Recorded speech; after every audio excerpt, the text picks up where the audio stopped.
welcome back to the Ripple Effect podcast, where we are reaching and connecting with teens of today and sharing our experiences. Today, we're going to continue on from our last episode, and we're going to discuss how God is working in our lives. I'm your host, Nathan.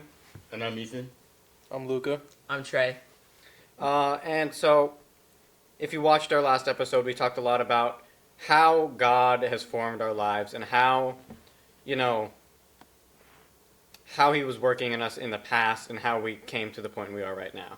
So with all of that we said and all your experiences with God, how is he working in your life right now? Well, for me, he's trying to do his best for me. He's trying to watch out for me, but I'm having my back towards him. And having my back towards him is like, I don't know what I'm doing. I know I'm doing it wrong, but it's still, I got to face towards him, face the truth. I want him to work in my life, but I'm not allowing him to work in my life. Yeah. So I got to work on that. Yeah, I think to help with that, I think prayer and finding somebody to kind of keep you accountable with that, that's the best move for that. Because that was me at the beginning of this year was, you come off of the summer with this emotional high with all the things we do as a group, and then you just go straight into a school and you're just kind of turning your back to God. And that was me in the past couple of months. But now he's got me back on the path, and he's got me just trying to get me to the finish line, get me out into the world, get me into that ministry degree and everything. And that's just basically what he's doing right now. Is just trying to get me to that finish line. And I feel like that's just what I'm just going to let him do it, What about you? Well, I personally think that God has been trying to let me use my talents more, because I've been getting into a lot of my hobbies and stuff. But also, you guys know, I'm a big singer and things. Yeah. And I have this honors choir for my school, and I feel like he's pushing me to go into that environment, because there's I don't know how many Christians there are in those type of environments. Yeah. And then he could use me as that light in that certain place. So yeah. Kind of like what you said, and like everybody else here, God, he doesn't just have one plan for everybody. Mm-hmm. It's a different plan for everybody. It's unique to that one person's attributes and abilities. You have the singing and the coding and everything. Ethan, you have the soccer and the sports, and then you have the art and the drawings and everything. And then I have the communication skills with the people and everything. Mm-hmm. And I feel like right now, all of us, we're kind of getting back into the year, and God's just trying to show us what we can do with those abilities. Mm-hmm. Yeah. And it kind of leads into what this podcast has become with your abilities for drawing, everybody else. We're all bringing different aspects into it, which is good. Yeah. You mentioned prayer, and that has personally been a huge part of my journey. Mm-hmm. I've been learning to open up more to God and talk to him and be more honest with him. Yeah. Which, he already knows everything, but it does make a difference when you are the one coming to him and talking to him about stuff. Yeah. So that's been huge for me. I'm not perfect. Even when I mess up, I try to go back to him. And I've just been growing in every conceivable way. I've been getting more open to other people. My art, my writing, I used to be really unsure about that, whether that would work out. Yeah. Right now, I know God's calling me towards that. Whether or not it works out is his plan, and I don't really need to know that. I just need to follow him. Yeah. So I touched on it a bit, but right now, where do you feel him calling you?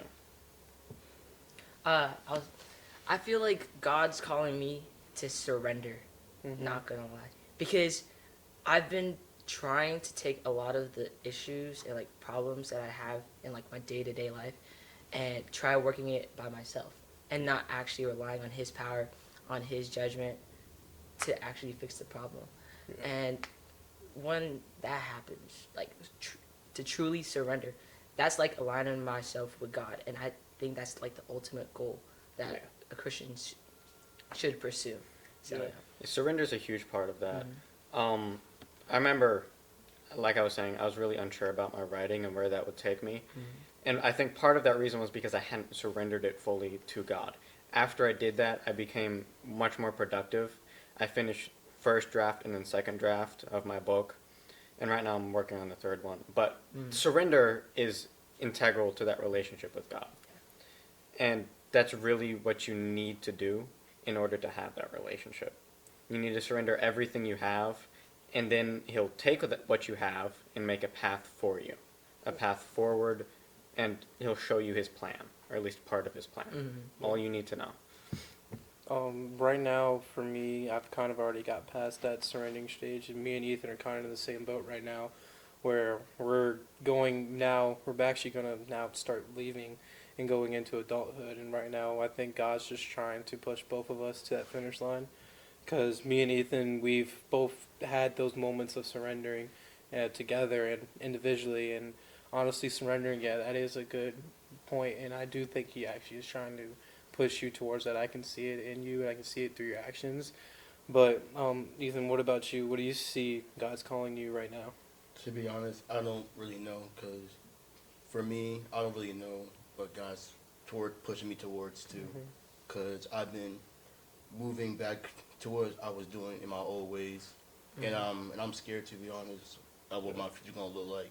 I want to depend on God, but at the same time, I'm also want to depend on myself, because I think, oh, I can do this by myself. I can achieve anything by myself, but at the same time, I know I need God in the back of my head. I need God, and so it's gonna come one day where I'm gonna realize I'm gonna have to choose Him over anything else. Yeah. And yeah, that's. I kind of feel like now you and Trey are kind of in that same boat where y'all both need to like surrender to God, because that's the big thing, you know. God, He sent His Son to die on the cross for us. He surrendered His Son to give us our eternal life, to show us that He loves us.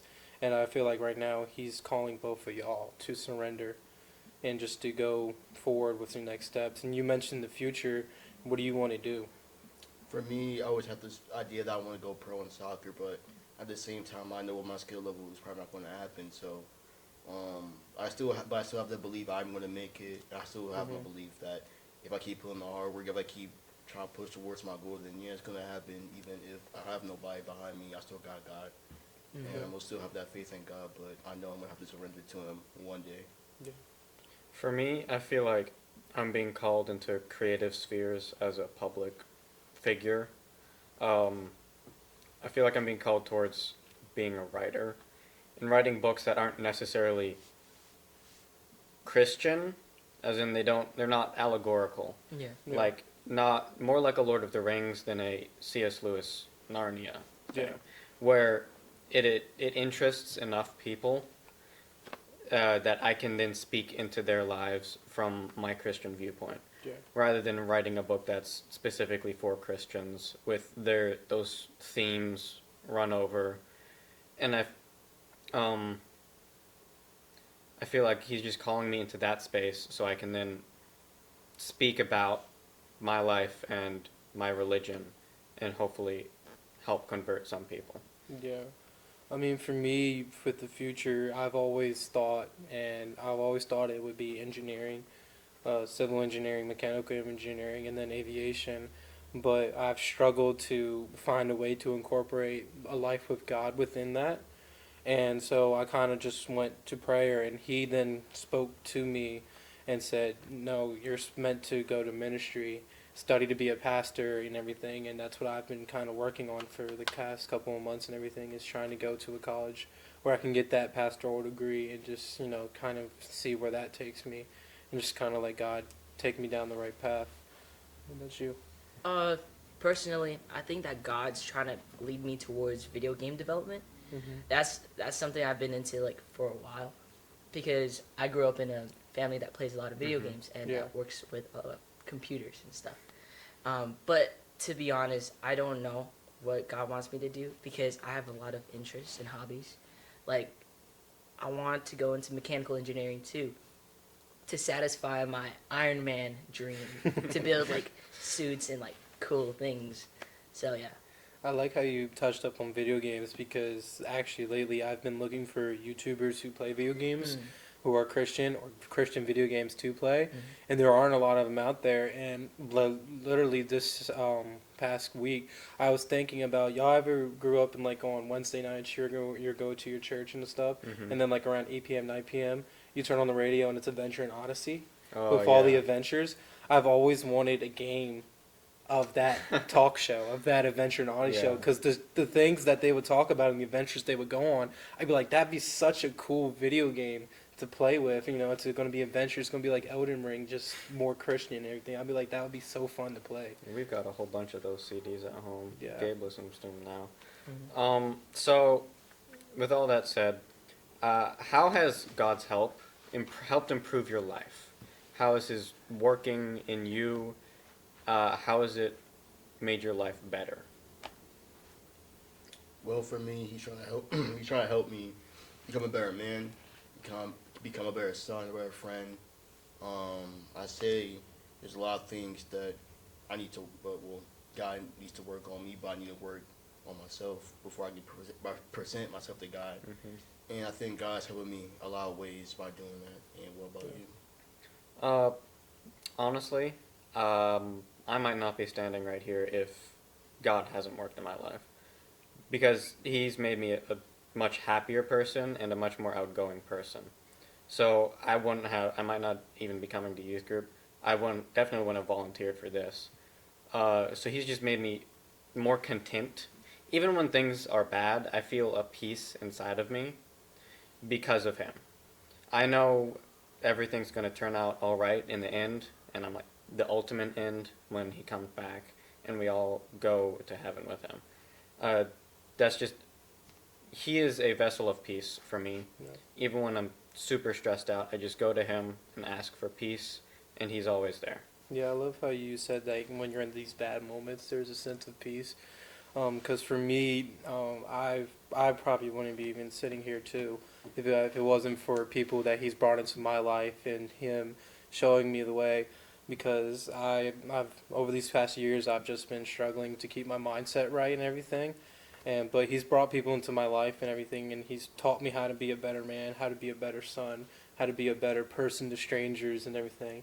He's taught me all these things, and honestly, right now, he's trying to make me use those things that He taught me and how He made me learn. He's trying to make me use those things with people now, and it honestly is good because I've made more personal connections with people who I would never think I would ever make personal connections with, and it's honestly brought me more opportunities into my life, Mm-hmm. and I'm really thankful for that. I agree with both of you guys because the more I started trusting God with my life and like with my situations, the more at peace I've become, and I basically He basically opened up many doors in my life and situations and possibilities that I can use to honor Him, and I feel like He's just making me become a better person, despite like all of the challenges and like problems I go through. Yeah. Because with every issue I go through, is refining me and making me into the man that God wants me to be. Yeah, and I feel like in today's world, us teens are tested more and more each day. We're presented with different challenges than the older people are today. We have new problems and new things every single day of the year, and it's hard to keep up. It's hard to understand things as Mhm. fast as things are changing. And I feel like just really having a firm foundation with God and having that peaceful connection with Him is going to keep you, is going to make you the character that He wants you to be, because we're created in God's image. Yeah. That will never change, but the way people perceive you will change, and you just have to make sure that the way people perceive you, they see more of God rather than they see the world. Yeah, and a lot of these new opportunities for falling are presented by social media and the internet, which we'll be touching on next episode. Yeah. But I just wanted to mention something here, and that's because of all these opportunities, you're far more likely to fall at some point. Yeah. But with God in your life, you can you can stay steady, Yeah. easier with Him than without Him. Yeah, and I feel like me and Ethan have a really, really strong connection with presenting world challenges because we both grew up in a private Christian school, and then we transferred to public school. How was the public school situation and environment? How are you handling that with that? I mean, every day it's a challenge. You got people always causing noise, always causing wreckage. But at the same time, I just stay in my lane and just try to focus on what's ahead of me. But at the same time, it's like I have a foot in, I have a foot. It's like I put my foot in, I keep a foot out. Yeah. I'm in between. I'm usually in that trouble, but I try to stay out of it. But having a public school life is really challenging because not everybody there is not with God or towards God. They don't think about it. They don't even talk about it. So really, it's challenging. It's very challenging. Yeah, I agree with you because as a kid or as a guy who grew up in a public school life, you get to see the real world in a sense. But it also shows how much Jesus' love is needed in the world we live in now. But, just stay open. Don't close doors and stuff. But, yeah. I think that's all we have for today. All right, guys. Thank you for watching. I hope you got taken away something from us. I hope you learned a little bit more about us. Hopefully you'll see us in some upcoming episodes, but see you later. Keep an eye out for the next episode. See ya.